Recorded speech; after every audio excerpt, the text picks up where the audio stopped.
हनुमान का प्रसंग तो रह गया। हमें बताइए, जब उसे उसके प्रश्नों का उत्तर नहीं मिला तो उसने क्या किया? हनुमान ने वही किया जो उसने कहा था। क्षमा कर दो हनुमान, क्षमा कर दो, क्षमा कर दो, क्षमा कर दो हनुमान, क्षमा कर दो, क्षमा कर दो, क्षमा कर दो हनुमान, हमें मुक्त कर दो, हमें मुक्त कर दो हनुमान। हनुमान, हम स्वीकार करते हैं कि हम तुम्हारे प्रश्नों का उत्तर नहीं दे सके। हमें इस प्रकार सता के भी तुम्हें उत्तर नहीं मिलेगा, इससे क्या लाभ? यदि मैंने ये प्रश्न जन साधारण से किया होता और उत्तर ना मिलता, फिर भी मैं समझता। किंतु आप सब तो प्रबुद्ध हैं, ज्ञानी हैं। माँ कहती है आप सब कुछ जानते हैं, तो फिर आप मेरे इतने सरल प्रश्नों के उत्तर देने में क्यों असमर्थ हैं? मैंने कहा था मैं आपकी यज्ञ में सहायता करूँगा, वो मैंने की। आपने कहा था मैं आपकी सहायता करूंगा तो आप मेरे हर प्रश्न के उत्तर देंगे, वो आपने नहीं दिया। आपने अपनी बात का मान नहीं रखा, जो ऋषियों को शोभा नहीं देता। दया करो हनुमान, हमें मुक्त कर दो हनुमान, हमें छोड़ दो हनुमान, क्षमा कर दो हनुमान, हनुमान क्षमा कर दो, हमें मुक्त कर दो।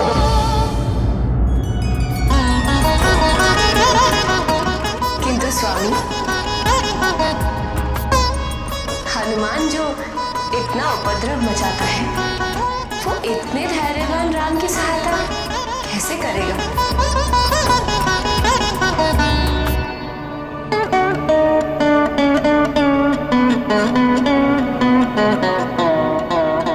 जब हनुमान को राम से अपने प्रश्नों के उत्तर मिलेंगे तो उसकी जिज्ञासा शांत हो जाएगी, और उसकी जिज्ञासा शांत होते ही उसका मन भी शांत हो जाएगा।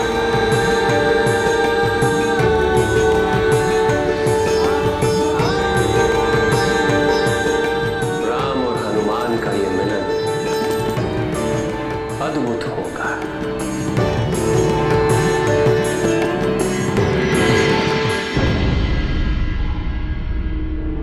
धनुष यज्ञ में सभी प्रतिष्ठित राजा पधारेंगे। विवाह किससे होगा ये तो मैं नहीं जानती, किंतु किससे होना चाहिए इसका बोध अवश्य हो गया है।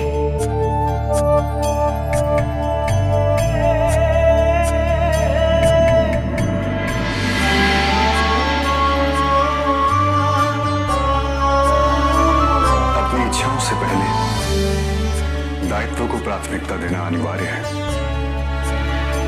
इस स्वयंवर का उद्देश्य सर्वश्रेष्ठ वर का चुनाव करना है, इसलिए आप अपना निर्णय स्वयंवर के नियम व मापदंड के अनुसार ही। यही एक राजकुमारी का दायित्व है और एक पुत्री का भी। और फिर ये भी तो सोचिए कि आप जो सोच रही हैं परिणाम उसके विपरीत हुआ तो बहुत दुख होगा।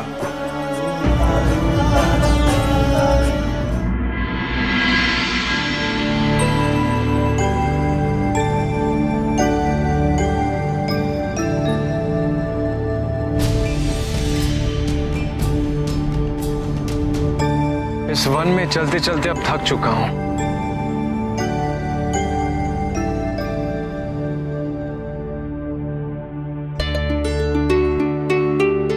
भैया तो है नहीं, इसलिए मुझे फल तोड़ने की कोई आवश्यकता नहीं है। मुझे मंत्र उच्चारण के माध्यम से फल तो प्राप्त हो जाएंगे। और वैसे भी मैं कोई छल थोड़ी ना कर रहा हूं। पैर में इतनी पीड़ा हो रही है, और जब भैया देखेंगे तो उन्हें भी लगेगा कि मैंने जो किया वो उचित किया।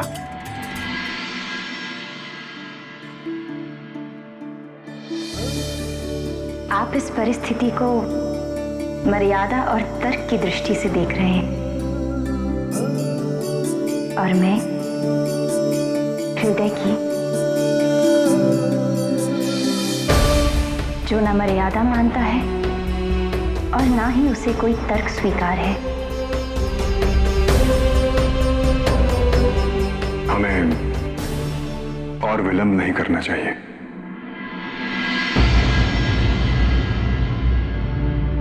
शक्तिवान की सहायता से मैंने इतने अल्प समय में कितने फल एकत्रित कर लिए हैं, भैया भी चकित रह जाएंगे।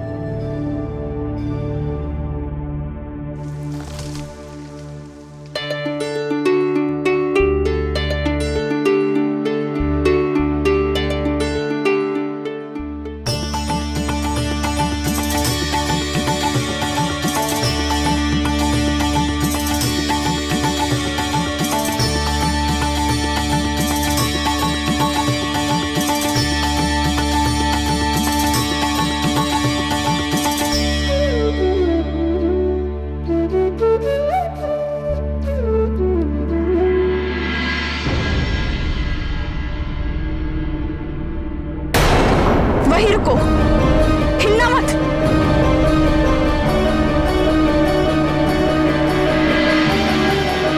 अच्छा, तो तुम फल चुरा रहे हो? नहीं नहीं, मैं चोरी नहीं कर रहा था। मैं तो अपने गुरुदेव के आदेश का। किंतु आप कौन हैं और किस अधिकार से मुझे प्रश्न कर रही हो? चोरों के प्रश्न का उत्तर देना राजकुमारी उर्मिला के लिए अनिवार्य नहीं।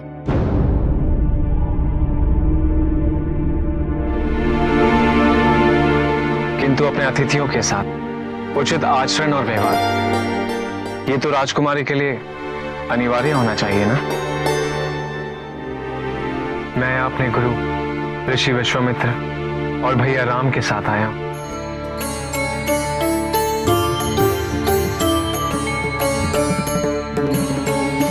अरे देखिए, वो तो स्वयं ही मुझे ढूंढते चले आ रहे हैं।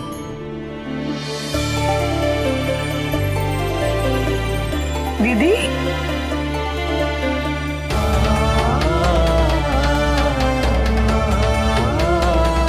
ये मेरे अनुज हैं, लक्ष्मण।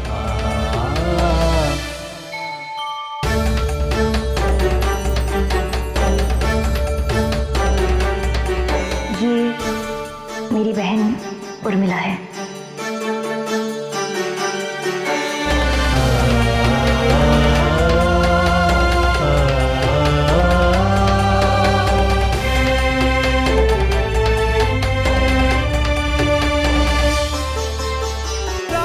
पार्वती, इसीलिए राम मर्यादा पुरुषोत्तम कहलाते हैं। वो केवल वही करेंगे जो नियम के अनुसार, मर्यादा के अंतर्गत परिवार, राज्य, समाज और संसार के कल्याण के लिए। सीता की चिंताएं तो व्यक्तिगत है, किंतु राम के लिए व्यक्तिगत सुख और दुख, इनका कोई महत्व ही नहीं।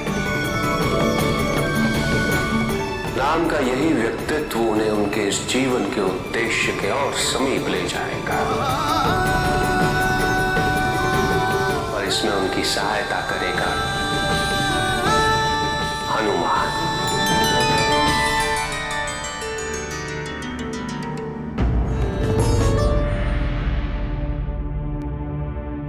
अच्छा हो भैया कि आप वहां पे आ गए।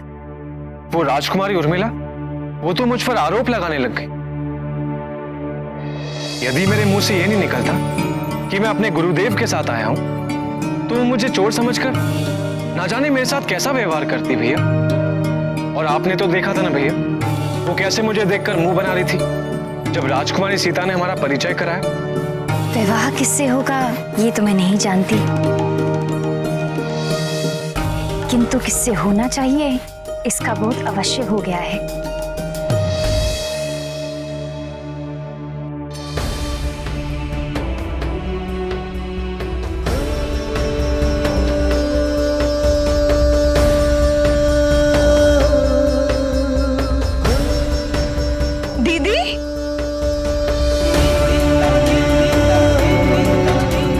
दीदी रुकिए तो। शीघ्रता किस लिए? तुमने कहा था कि तुमने मृग को देखा और मैंने तुम्हारी बात पर विश्वास भी कर लिया, जो कि मुझे नहीं करना चाहिए था। देखो ना कितना विलंब हो गया है। माँ और पिताजी हमारे लिए चिंतित होंगे। चलो। दीदी, अभी जिनसे भेंट हुई क्या यही थे वो?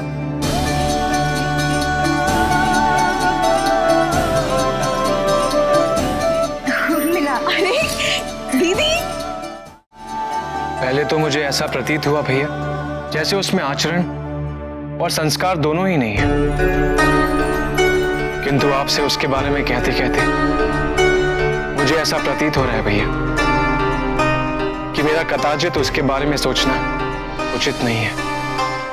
संभवतः जिसे मैं उसका दोष समझ रहा हूं वो वास्तव में उसका भोलापन हो। इस बार जिस प्रकार हमारा परिचय हुआ है उसमें अधिक दोष परिस्थितियों का था भैया, किंतु मुझे विश्वास है भैया जब मैं अगली बार उससे मिलूंगा तो हम एक दूसरे के प्रति और भी सहनशील होंगे।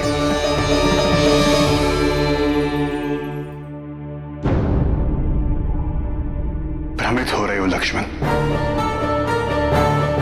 क्या तुम्हें स्मरण नहीं कि हमारा मिथिला आने का उद्देश्य क्या है, उत्तरदायित्व क्या है? हमें गुरुदेव की अपेक्षाओं का अनुसरण करना है। वो जो भी कार्य सौंपे उसे अपना धर्म समझकर उसकी पूर्ति करनी है, और धर्म की पूर्ति में श्रम से मुक्त होने के लिए अनुचित विकल्पों की सहायता लेना शोभा नहीं देता।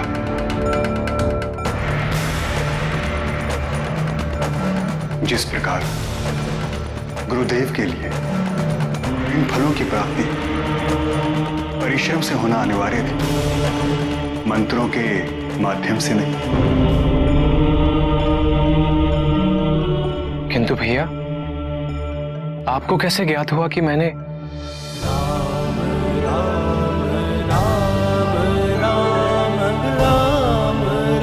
क्षमा चाहता हूं भैया, भविष्य में ऐसा कभी नहीं होगा। राम एक उत्कृष्ट राजा सिद्ध होंगे, किंतु इस समय वो अपनी प्रत्यंचा कुछ अधिक कस रहे हैं, है ना स्वामी?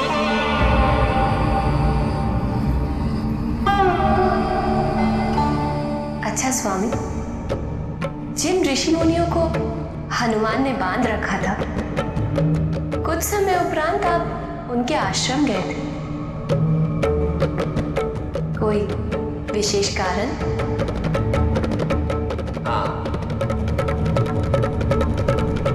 सुबह की।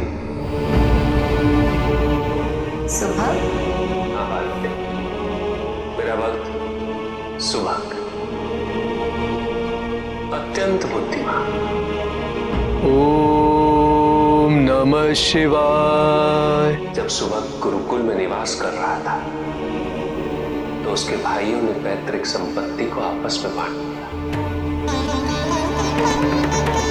सुबह के लिए कुछ भी नहीं छोड़ा। जब सुबह गुरुकुल से वेदों का अध्ययन करके लौटा तो उसने अपने भाइयों से संपत्ति में अपना भाग मांगा। भाइयों ने अपनी भूल स्वीकार तो की, किंतु साथ ये भी कह कि संपत्ति तो बढ़ चुकी, केवल पिताजी ही शेष है, और यदि सुबह चाहे तो संपत्ति के भाग के रूप में पिताजी को स्वीकार कर सकता है। अपने भाइयों की बात सुनकर सुबह को बड़ा विस्मय हुआ। वो अपने पिताजी के पास गया और उन्हें इस परिस्थिति से अवगत करा। सुबह के पिता समझ गए कि उसके भाई उसे मूर्ख बना रहे हैं, किंतु सुबह को पैतृक संपदा का मोह हो चुका था। उसके पिताजी ने उसे समझाया, जिस संपदा पे तुम्हारे भाई अपना अधिकार स्थापित कर चुके हैं, वो संपदा न तो मेरी अर्जित की हुई है, न ही तुम्हारे भाइयों की। पुत्र, सच्चा ज्ञान और सच्ची संपत्ति वो होती है जिसे व्यक्ति स्वयं अपने परिश्रम से अर्जित करे। यदि तुम मेरे योग्य पुत्र हो तो मेरा आदेश है पुत्र, जाओ अपने ज्ञान और अपने परिश्रम से अपनी जीविका का प्रबंध करो। ऋषि पुत्र को कभी धन का चिंतन नहीं करना चाहिए। जी पिताजी,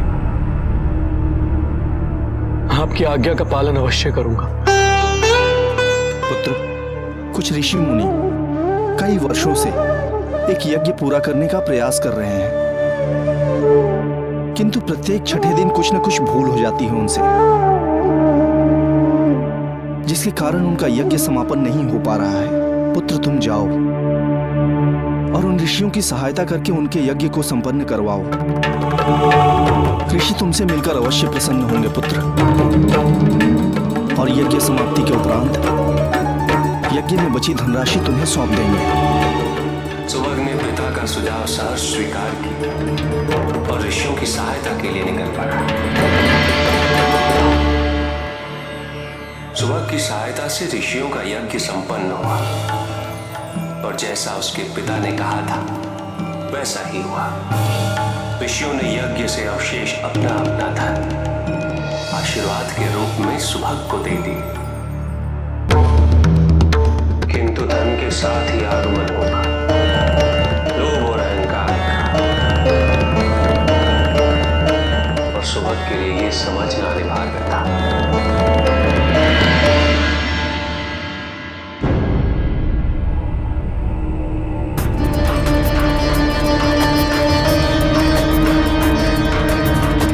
तुम इस धन को नहीं ले सकते सुभग।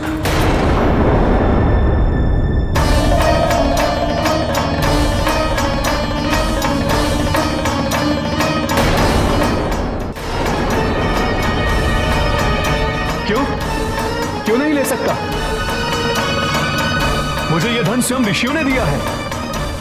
किंतु इस धन पर अधिकार मेरा है।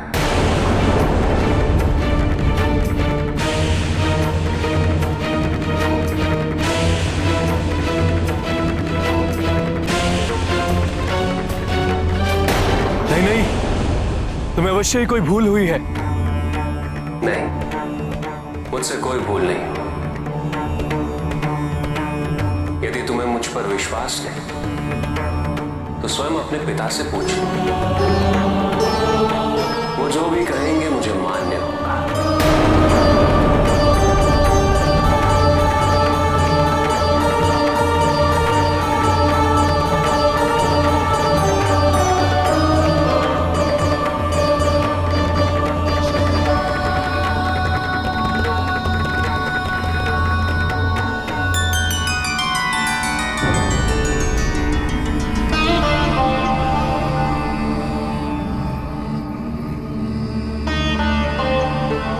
पिताजी, आप इन्हें प्रणाम क्यों कर रहे हैं? ये तो हमारी संपत्ति हड़पने का प्रयास कर रहे हैं।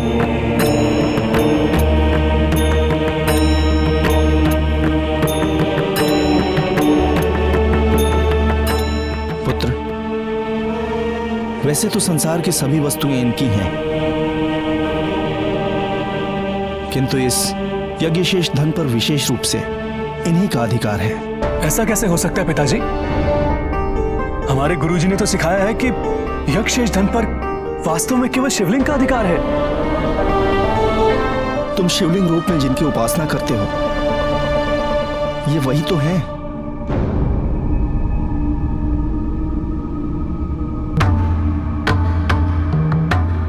महादेव। प्रभु,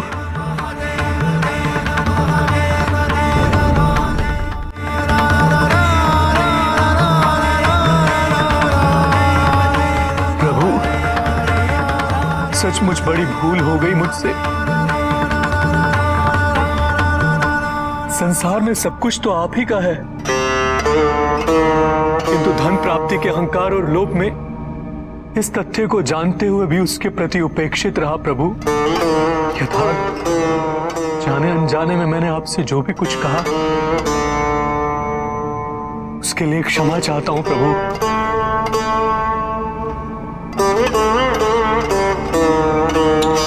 तुम्हारे लिए यही समझना आवश्यक था सुमन। यदि तुम जैसा विद्वान ही लोभ और अहंकार से मुक्त नहीं हो सके तो जनसाधारण के लिए तो यह असंभव होगा।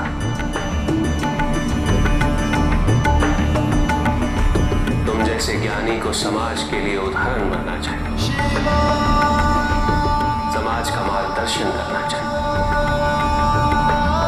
ताकि अन्य व्यक्ति तुमसे प्रेरित हो सके। अवश्य प्रभु।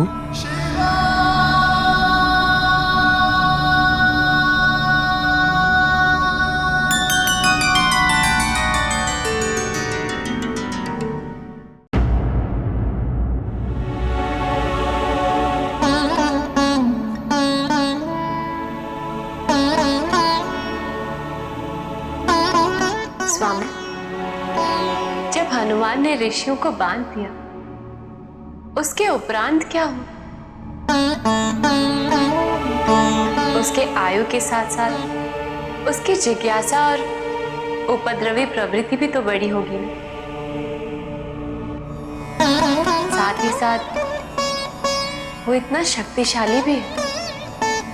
ऐसे में तो सबके लिए बहुत ही संकटपूर्ण स्थिति रही होगी, है ना? तुम ठीक कह रही हो पार्वती, किंतु इस समय हनुमान अपनी शक्तियों से अनभिज्ञ है। किंतु क्यों स्वामी? हनुमान का मन निश्चल था, किंतु उसका उपद्रव बढ़ता ही जा रहा है, विशेष रूप से इसलिए कि उसकी बढ़ती जिज्ञासा को शांत करने वाला कोई भी नहीं। हे प्रभु, रक्षा कीजिए इस वानर बालक से। इसके अद्भुत और जटिल प्रश्नों का उत्तर मैं कहां से लाऊं प्रभु?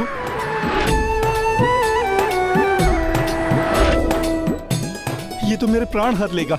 रक्षा करो प्रभु, रक्षा। सुवन केसरी नंदन, तेज प्रताप महाजगवंदन।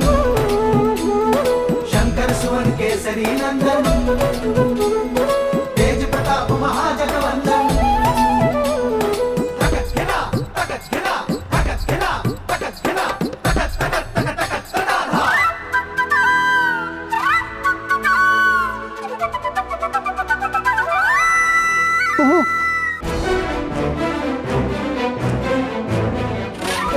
अपना प्रश्नों का उत्तर मांगा था ऋषिवर,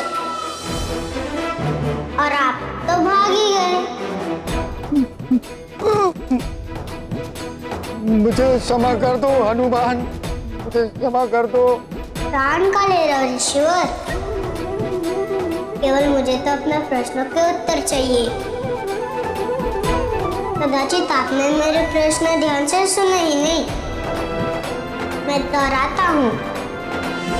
सभी ज्ञानी कहते हैं कि जीवन में जो भी घटता है वो हमारे पिछले जन्म के कर्मों का फल होता है। तब यही कहते हैं ना?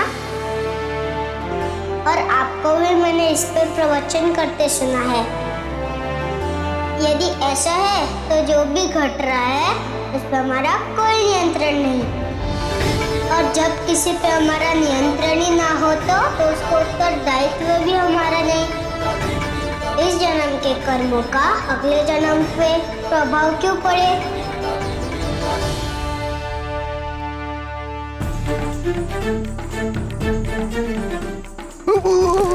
ये क्रम कई दिनों तक चलता रहा, किंतु एक समय ऐसा आया जब हनुमान ने सीमा लांघी। ऋषि भृगु ध्यान में भविष्य को जानने के।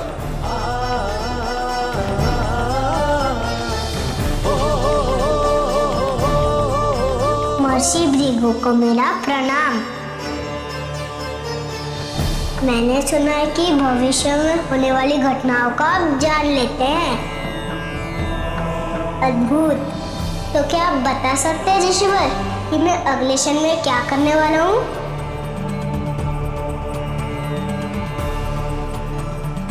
ऋषिवर बताइए ना।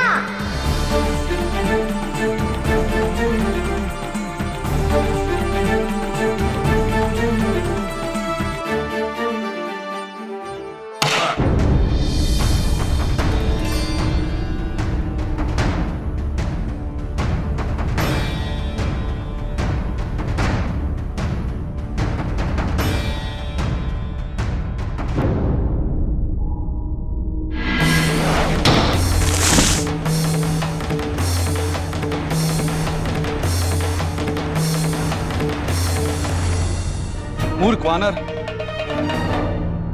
ऐसा प्रतीत होता है कि तुम्हें देवी देवताओं से प्राप्त वरदानों का अहंकार हो गया है। एक ऋषि का ध्यान भंग करना और उसके अपमान करने हेतु मैं ऋषि भृगु तुम्हें श्राप देता हूं कि देवी देवताओं से प्राप्त शक्तियों का बोध तुम्हें नहीं रहेगा।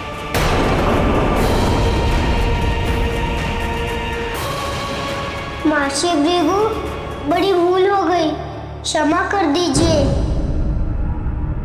ऐसा श्राप मत दीजिए। स्वीकार करता हूँ, मैंने उन शक्तियों का उचित उपयोग नहीं किया, किंतु मेरी उन शक्तियों की आवश्यकता मुझसे अधिक किसी और को पड़े तो?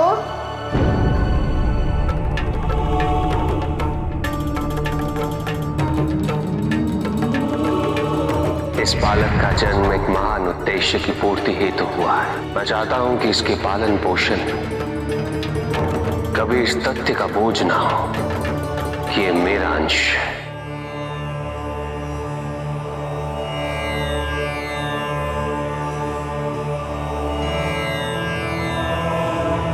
मैंने तुम्हें जो श्राप दिया है उसे मैं वापस नहीं ले सकता हूं, किंतु इतना अवश्य है, जो भी तुम्हें तुम्हारी शक्तियों का स्मरण कराएगा तो तुम्हारी समस्त शक्तियां लौट आएंगी और इसका उपयोग केवल देवी कर सकेंगे।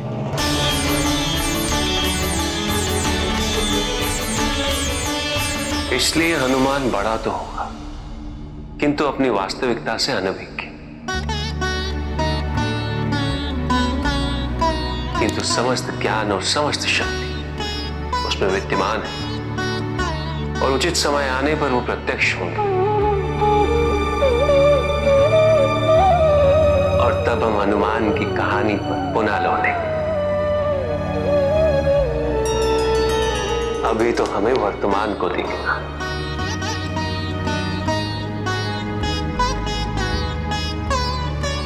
और वर्तमान में हम विजयी हुए स्वामी। माता पार्वती की, माता पार्वती की जय।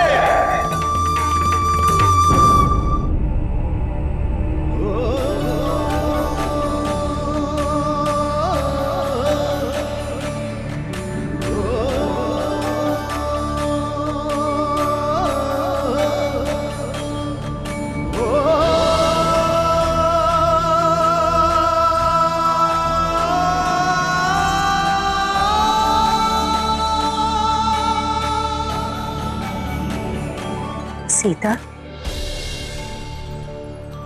माँ बैठिए ना। कैसे क्षण होते हैं ना ये, जिसमें प्रतीक्षा, अधीरता, व्याकुलता और भय होता है। सीता, कल प्रातः धनुष यज्ञ और परसों तुम्हारा स्वयंवर। न जाने क्या होगा सीता। माँ, जो होगा अच्छा होगा। यदि स्वयंवर में तुम्हें अपना वर चुनने की स्वतंत्रता होती तो सीता मैं कदापि चिंतित नहीं होती, पर यहाँ तो पूर्व निर्धारित है कि जो शिव धनुष पे प्रत्यंचा चढ़ाएगा उसी से तुम्हारा विवाह होगा, किंतु जो शिव धनुष उठाने में सक्षम होगा क्या वो अच्छा पति भी सिद्ध होगा?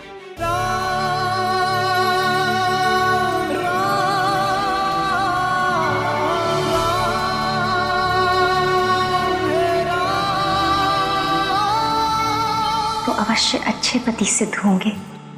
तुम इतने विश्वास के साथ कैसे कह सकती हो सीता?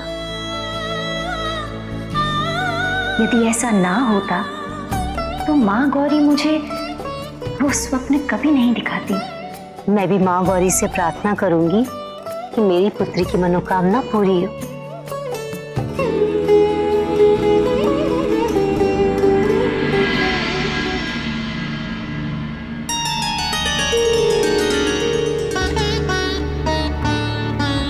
आदिशक्ति शक्ति से कुछ भी छुपा नहीं।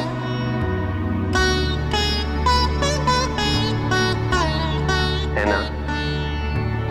आप किस संदर्भ में ये कह रहे हैं स्वामी? आदिशक्ति को ये राम कथा मुझसे सुनने की आवश्यकता नहीं,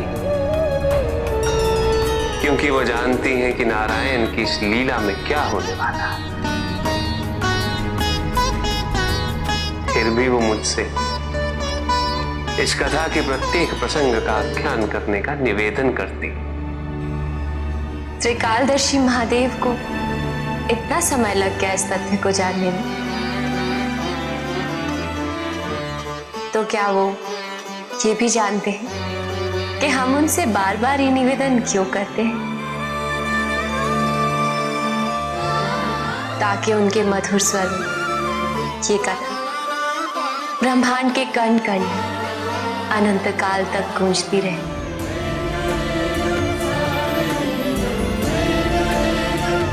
इसके अतिरिक्त एक कारण और भी है।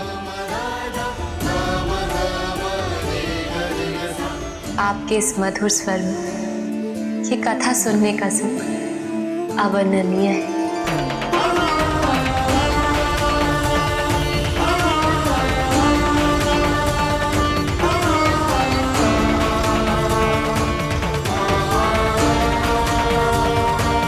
धनुष यज्ञ का समय निकट आ रहा है पार्वती।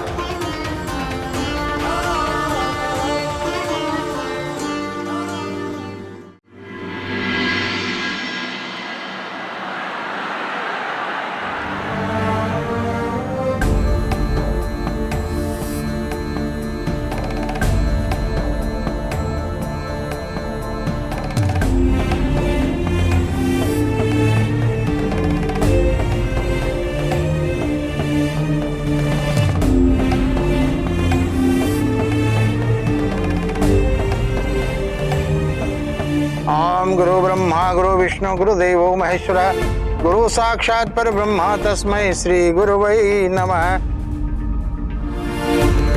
राजऋषि जनक, शिव धनुष यज्ञ संपन्न हो।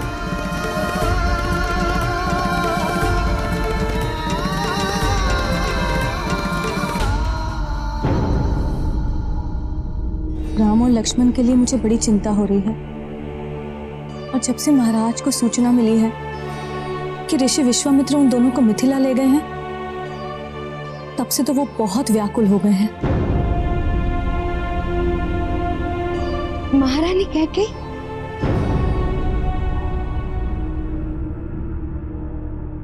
महारानी कैकेयी, राजकुमार भरत ने ये सूचना दी है कि मिथिला में धनुष्य की पूजा संपन्न हो चुकी है, और अब राजा जनक अपनी पुत्री सीता के स्वयंवर की घोषणा भी करें। और सूचना ये भी है महारानी कैकेयी कि उस स्वयंवर में दर्शक के रूप में राम और लक्ष्मण भी उपस्थित होंगे।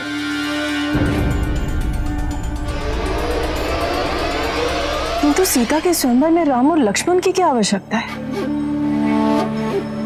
क्या अच्छा नहीं होता यदि वो लोग अयोध्या के लिए प्रस्थान करते? उन्हें तो ज्ञात होना चाहिए कि उन दोनों को देखने के लिए हम सभी कितने लालायित हैं। आप निश्चिंत रहिए दीदी, स्वयंवर में उनकी उपस्थिति जिस कारण भी हो, परिणाम अच्छा ही होगा। मुझे मेरे राम पर पूरा विश्वास है।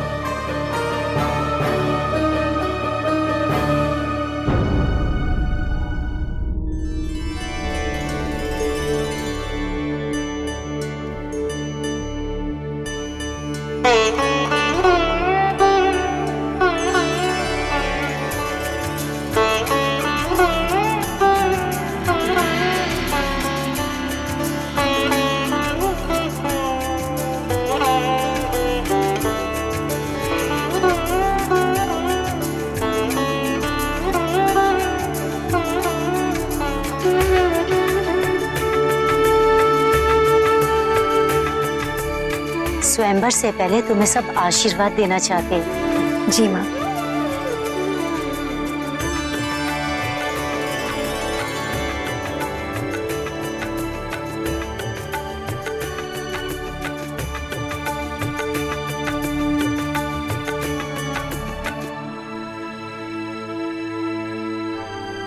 क्या हुआ सीता? कुछ नहीं माँ, चलिए। रुकिए राजकुमारी,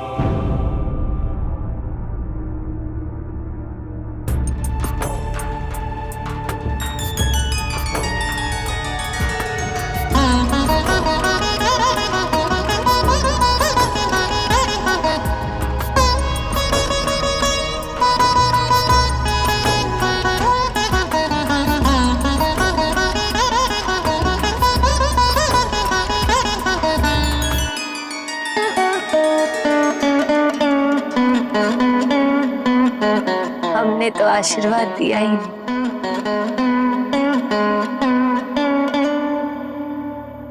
माँ गौरी की कृपा सदैव आपके ऊपर और भविष्य में भी रहेगी। तुम्हारी मनोकामना अवश्य पूरी होगी।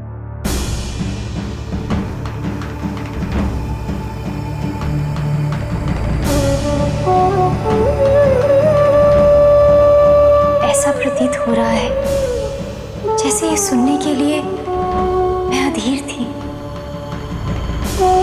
बहुत बहुत धन्यवाद, आप यहाँ तक आई आशीर्वाद देने के लिए।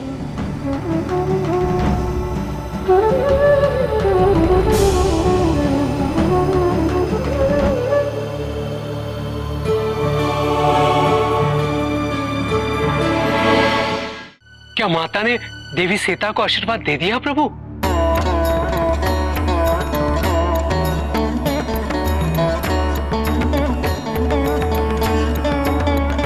अरे क्या हो गया नंदी? हमें भी बताओ नंदी।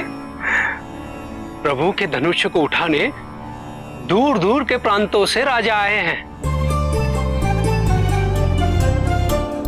अब ये देखने जैसा दृश्य होगा जब सभी राजा इस धनुष को उठाने का प्रयास करेंगे। अर्थात कईयों के अहंकार को ठेस पहुंचने वाली है।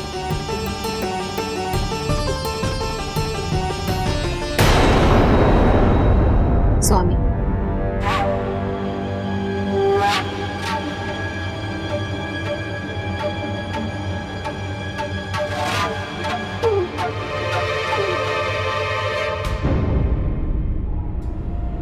शुभ कार्य के लिए यात्रा आरंभ करने से पूर्व पीछे से यूं टोकना उचित नहीं है मंदोदरी।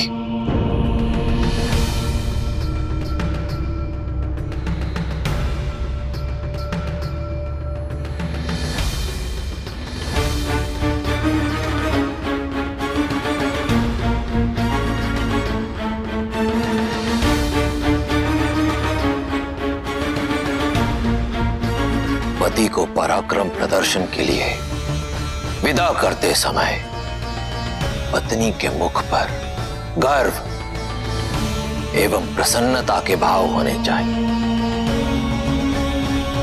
कल्पना करो जब मैं उस धनुष को उठाऊंगा तब अपने इस एक कृत्य से ही मैं वहां उपस्थित सभी राजाओं को पराजित कर दूंगा, बिना युद्ध किए। मेरे पराक्रम की चर्चा समस्त ब्रह्मांड में होगी। स्वामी, जिस कार्य के लिए आप जा रहे हैं वो आपके पराक्रम का नहीं, अहंकार का प्रदर्शन है और जिसके परिणाम के लिए मैं चिंतित हूं। मंदोदरी, तुम्हारी इस चिंता का कोई उपाय नहीं है मेरे पास और ना ही तुम्हारी सोच का। मैं शीघ्र लौटूंगा एक और पत्नी के साथ। स्वागत के लिए तत्पर रहना।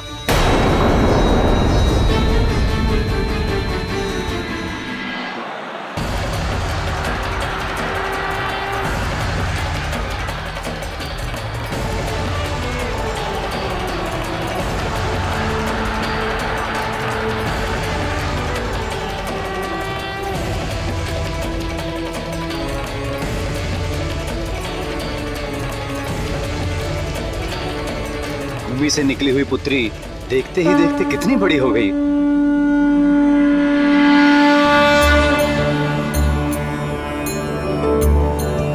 मैं इस महान अवसर का साक्षी होना चाहता हूं पार्वती।